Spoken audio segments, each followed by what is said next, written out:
Hello and welcome to Climb's podcast series Advancing Vietnam with me, Vlad Savin, as your host. Throughout the following episodes, we're looking to answering relevant questions about doing business in Vietnam. What are the opportunities and challenges faced by investors entering the market or existing players in major industries? We will seek to understand the business environment from a cultural, local mindset and how to deal with compliance from an international perspective.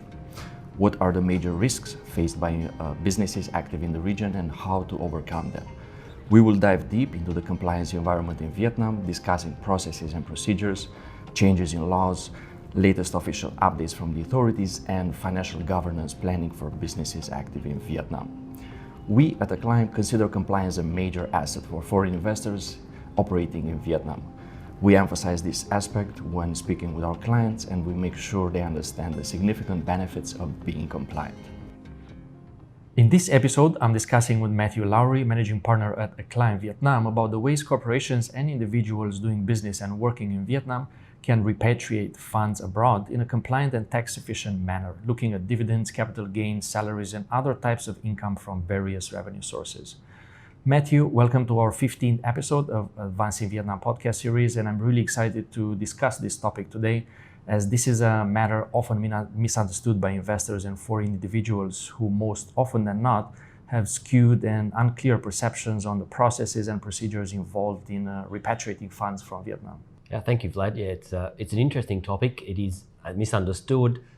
It scares people, and let's hope we can clarify some of the realities today. Let's move ahead. Matthew, let's start first with the generic questions as usual, and then we will look into more depth in each of these cases.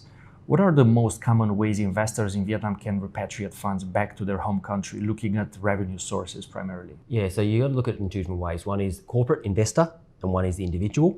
So a corporate investor, you can repatriate loans. If you bring loans into the country, you can repatriate your capital and profits from capital if you sell a business or wind up a business. You've got dividends, you've got service fees. So you've got those four main categories for a company. When it comes to an individual, you can repatriate funds that you've brought in yourself in a legal process. You can repatriate salaries and any other source that you've paid tax on and can show the clarity of earning and ownership, such as rental income, etc., dividends. You've got to do all of these through the correct process, though. It's not just I've paid tax, I can repatriate. And there is also the interaction with the banks. So we can talk about some of those things as we go through the podcast, but that's sort of the categories and how I would describe them to start with. The repatriation of profits through dividend payments is an important element to any foreign investment in Vietnam. The good news is that the process is not overly complicated, provided that the appropriate ongoing compliance procedures are undertaken by a company during their operations. When can companies in Vietnam declare and pay dividends, and what is the taxation level? So for foreign investors, you've got to think along the lines of you've got one chance per year to pay a dividend. You can only declare a dividend where you are you've had a profit in the most completed year. So it's got to be as a result of a profit year, and you must have retained profits. So they're the two requirements. At that point, it's a matter of declaration. You make the declaration and you can repatriate the profits. So the key things, if you've made a loss or if you have retained losses you haven't covered, then you can't make that declaration. And the taxation level for the dividends? Okay, so taxation it's interesting, the process where you declare the dividend, you notify the tax authorities, and they've got 7 days to object to your dividend being repatriated. And that objection is that you haven't met all your tax obligations, that you're either in dispute or late lodgement or issue. So it's up to the tax office to say, no, we don't believe you're compliant. If you are compliant, you can repatriate the funds. From a taxation withholding, there is no withholding on taxes paid to a corporate shareholder. There is a 5% to be withheld by the company declaring the dividend to an individual. And that's domestic or foreign, it doesn't make any difference. So a corporate shareholder, domestic or foreign, has 0% withholding tax and 5% for the individual, domestic or foreign. Right, and going back to the process, what's the overall procedure for remitting these dividends, considering the underlying requirements that you mentioned before? The practical answer is, and sort of following on, is that notifying your bank and notifying the tax office Each bank has a subtly different way of what they require to show that the declaration is valid, because they're going to be the ones, if they let money go, they're going to be ones in trouble. So you'll find this a consistent theme through this podcast is your bank is integral to the process. So in most cases, we would advise, for our clients, would advise the bank of the declaration, and they would have other forms or other requirements to get things ready. We notify the tax authorities. 7 days later, if the tax authorities have not objected, i.e. you're in good standing with the tax office, the bank would then automatically be able to send the funds out because you've had a number of days to meet their requirements. And that's it. That is the process. And as you said earlier, it's not as hard as people think. People fear you can't get a dividend out. It's not that difficult. The authorities aren't trying to stop valid dividend payments. They are trying to stop ones that don't meet the requirements, but the system's not there to object and have any implication for valid dividend payments.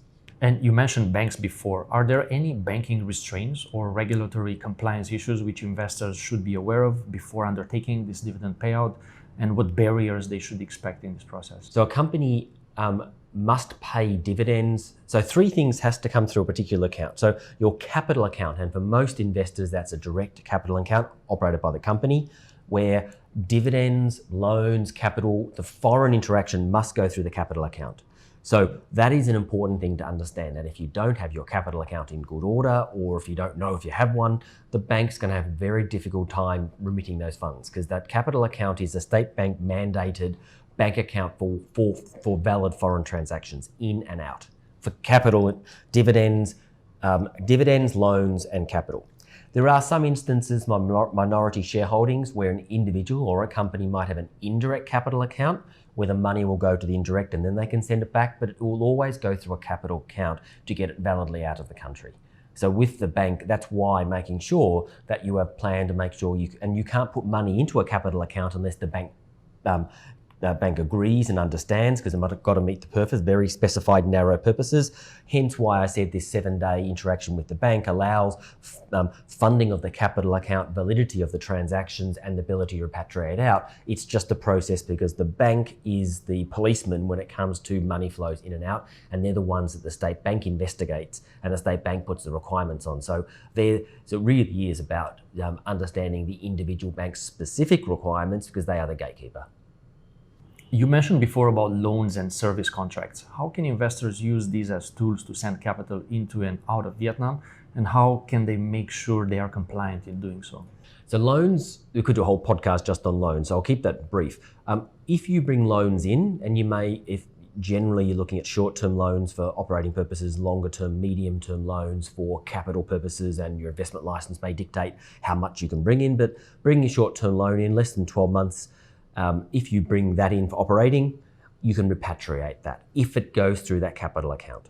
So a loan gives you flexibility. If you use paid up capital, share capital, charter capital as it's called in Vietnam, that is fixed, and it's much more difficult to do a capital reduction or repayment.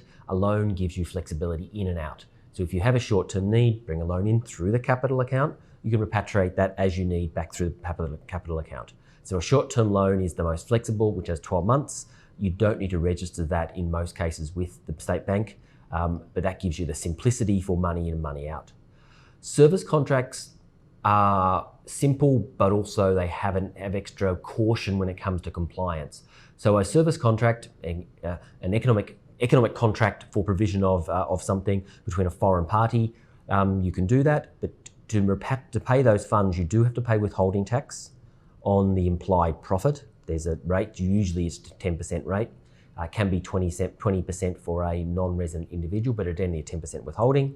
You must pay that, to the tax office within 10 days of the transaction. You must show evidence that the service is being performed. You must show evidence that it was a valid contract and that you've got minutes of acceptance and delivery, and you just got to show that it's economic. So from a tax point of view, you must pay withholding tax. The bank may have requirements, but you can only remit fairly easily for the services.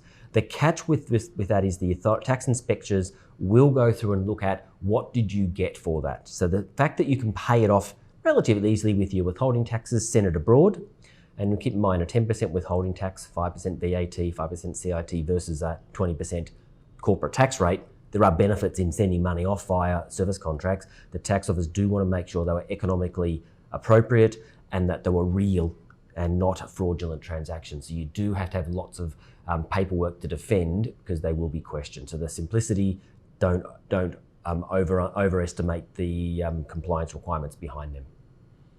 What about the chartered capital of a company in Vietnam? Can it be repatriated, and what is the generic process to undertake capital repatriation?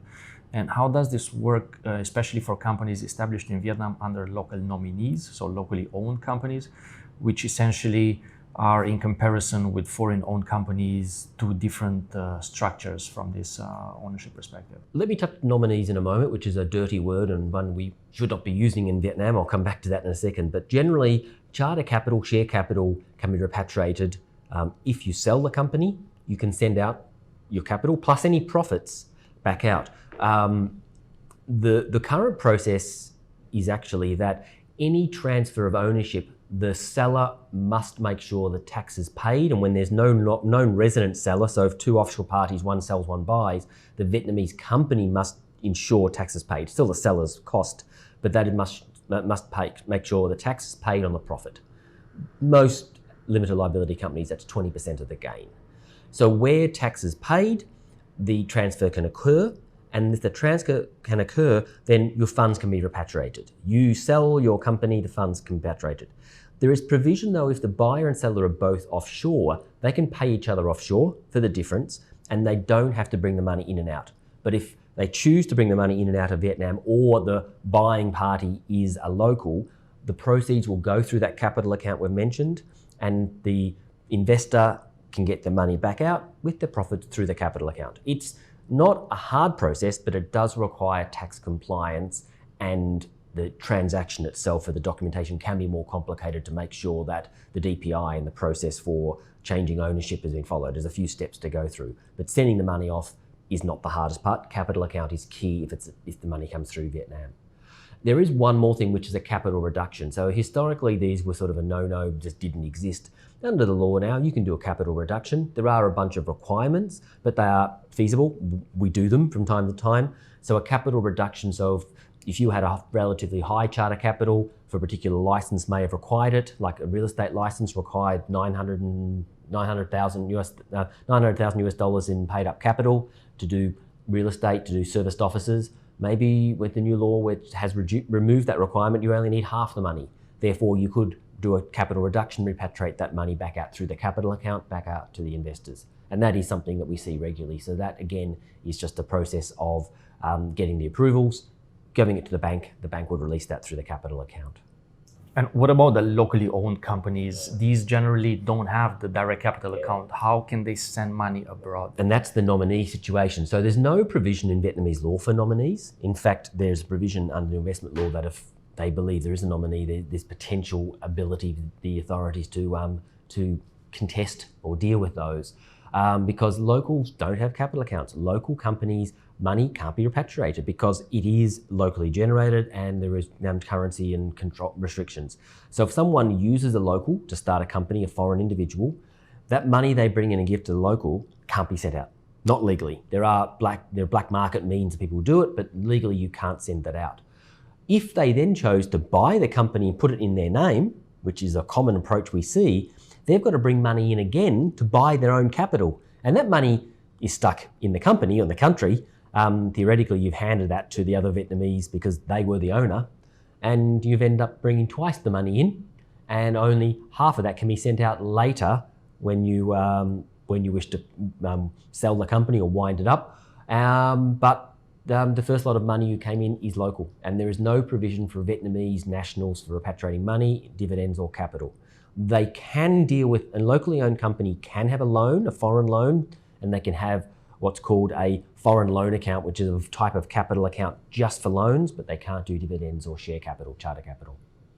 We've talked about corporates for a while. Let's move towards individuals. How can they repatriate their salaries or other sources of income generated in Vietnam? For example, rental income or capital gains from some stock markets that they play on. What are the requirements so they could encounter in this process? So tax paid monies by an individual can be repatriated without restriction, and that is the way the law is written. Now, there's a few extra things to deal with. One is the evidence that tax has been paid. So if you're in a rental property, you've got your tax declaration with the tax office. Your salary, it needs to be, you have a work permit, even though I don't think the law actually specifies that. The banks are going to make sure that that is a requirement because they're going to be at risk. But also if you have a work permit, you can have any currency contract. You don't have to have Vietnam dong. But that said, the bank is required, if it's validly earned and tax paid, required to convert it and send it. But the trick here is, this is from your account in Vietnam to your account abroad. If you're trying to send to a third party, the bank requires evidence that it's a legitimate cost, etc. And that's why people get frustrated. They go, but it's my money, tax paid. The law is you can send money abroad to your personal bank account. You can bring money into Vietnam from yourself, from your own bank account to yourself, and send that back out. The trick is, like for example, if you're buying a property here, getting the rental income and then send the money out, you don't want to commingle. So if you bring money in, take it out of the bank account, somehow get it back in, is it the same money? It's different money, and the bank can't guarantee. So you've got to have an understanding with your bank about how they will treat the money coming in before you try to send it out, and also what requirements they have. Some banks you can do it online. There's a few that you can do online foreign repatriation to registered accounts. Most banks you have to fill in the form and go in. Some banks require fill in the form and show the evidence that was tax paid and that you were doing it properly. So the key part of it is, so even though the law gives automatic right to do so, the bank's processes, and mentioned a few times, bank, the bank's processes will dictate how it happens. But ultimately, if you've got tax paid source in Vietnam and you're sending to your own bank, you're in a bank account in your own name abroad, then it's no issue. One last thing is we often see with expatriates about wanting joint accounts. They want joint accounts. I've always said joint accounts abroad. Don't do joint accounts in Vietnam or even abroad, because you have to send from the account name to the account name the same. So if you've got a joint account in Vietnam and sending to a single account abroad or vice versa, you've got problems because you can't meet the requirements. So joint accounts are rare in Vietnam, very rare, and they cause more problems than they solve. So just individual accounts in individual names is the safest way to go. And the final question, in your experience, what are the most common misconception about transferring funds out of Vietnam, and how would you address this one so our listeners can gain more clarity on this process? It's that you can't send money out or you have to use the black market. It's just only if you're doing incorrect activities, if you're not paying taxes, if you've brought it in properly, you might have to use a black market, which is the most dangerous thing you can do, and you're living in hope and compliance, risk, all of those things. That's the first thing, is just that you can't. The other one I see is people are trying to use PayPal and Western Union and a lot of other, and TransferWise, a lot of to bring money and play around, where the answer is it depends on your bank. The whole getting money in and out, you're subject to bank and the state bank, and using third-party vendors for moving money around, you've removed yourself from the bank-being relationship. So if you bring money in by TransferWise because you can, I want to send it out, my bank can't verify that it came from my bank account to myself, therefore can I send it back? You've introduced a third party in the process. Okay, you might save a couple of dollars, but a standard bank fee is generally a fixed fee, and their exchange rates are often, okay, there are issues, but you can do it without a big cost. But the inability to repatriate and trying to save a few dollars on the currency exchange can cost you a lot and cause you a lot of trouble, because, as I said at the start, the way through, your bank relationship is the key. They are the gatekeeper, they are the interpreter of the law, and they are the ones that you must satisfy. So a third-party vendor is a problem. Now, the third-party vendors can't send money out. So your Western Union, TransferWise, etc., as a general rule, can't send money out because it must go through a regulated bank that is registered with the State Bank of Vietnam, that follows the rules and is inspected and verified, but anything can come in. So getting money in is not a problem. Getting it out, but don't worry, it's a matter of if it's tax-paid source of money or it was brought in properly and you know what the bank needs, it'll go out easy. It's not a problem. And I've never had an issue getting funds in or out of Vietnam personally, and those who we advise don't have issues. But we hear a lot of pub talk about people having a world of pain, and it often starts with incorrect entry and incorrect perceptions that even if I bring it in properly, I'll never get it out, therefore I don't trust anyone. It's just not founded.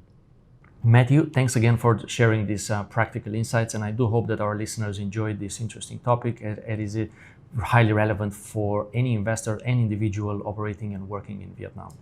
You're very welcome, Vlad, and hopefully you get your money out without any concerns as well. Hopefully so. Investors operating in Vietnam are able to repatriate funds under a compliant and structured process. However, extra care needs to be taken in regards to taxation compliance and all the connected elements such as source of income, banking procedures, and government requirements. And many thanks to you, our listeners, for tuning in to Advancing Vietnam podcast series. For more information about this topic, please check out our publications on vietnam.acclaim.com. And if you want to reach out to us for any additional details, feel free to contact me on LinkedIn or throughout the website contact details.